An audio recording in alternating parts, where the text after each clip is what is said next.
So I'm a member of a Facebook group called The Bite Shop, which is also a YouTube channel. I'll link it in my little post that I pin at the top. It's a great food photography channel.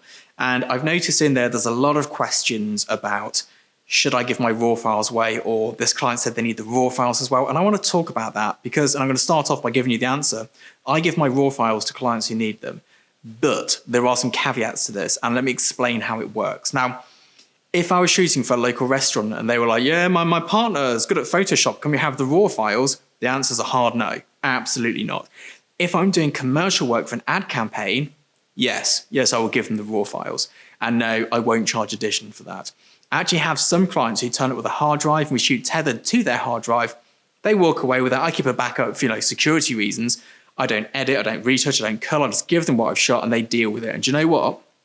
They pay me the same as those who I have to retouch for. So I'm happy with that. And a lot of you are saying, yeah, but what if they do a bad job and your name's put to it?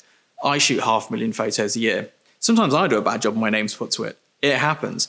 But they're paying me for a service and they pay a lot of money for my service. So I'm okay with letting people edit my raw files. Now, personal work? No. Test shoots? Absolutely not. If a food stylist said, can I have the raw files? I know how to work Photoshop. The answer would be no. If a model, which I don't really work with models, asked for the raw files, absolutely not.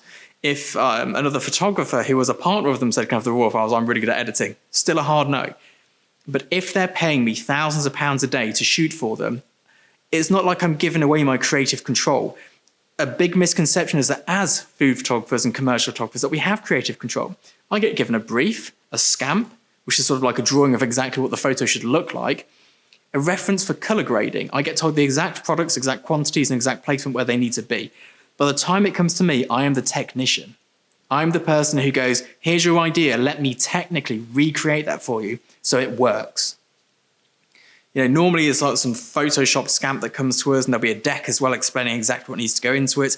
And we conglomerate all of this and bring it together and turn it into the image. If they want to edit it themselves, that is fine. If not, I add a cost onto that, or sometimes it's included in the cost. If there's an external retouch, we add the bill, and they'll deal with that.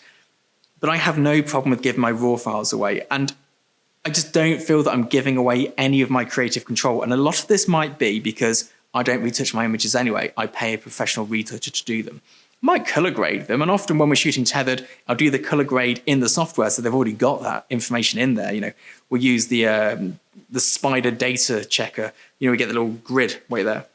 I'll bang some shots of these into the thing, and then we'll get the color grade there, and we'll get it all right, so they're happy with it. Because the lighting has a lot to do with the color grade, the lens has a lot to do with the color grade, and making sure the colors are right is great. But if you want to retouch it and do the cutting out themselves and the composite and whatever it may be, that's fine by me. Now you probably ask me, what if they do a bad job? Well, what if they do a bad job? What if I do a bad job? They may do a bad job. My name may be associated to that, and maybe it doesn't look how I want it to. But to be honest, some shoots I do don't look how I want them to before I even pick up the camera because it's not to my taste, but I'm a technician. I will do my best to make their plan execute perfectly.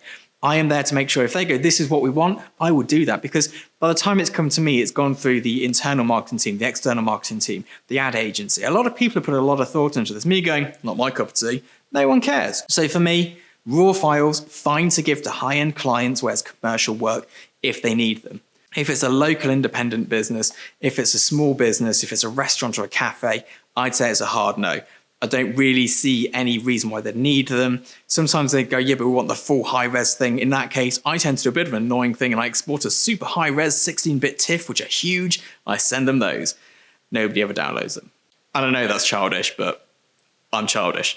So let me know what you think in the comments below. Let me know, would you give your raw files away? If you don't and you shoot the same sort of stuff that I do, let me know why as well, because I'm always open to changing my mind. I'm not one of these people who's like, I do it this way, so I'm always going to do it this way. If I can see for a good reason not to do it, I'm always open to that. So do let me know in the comments. Make sure you hit subscribe, and I'll see you all next time.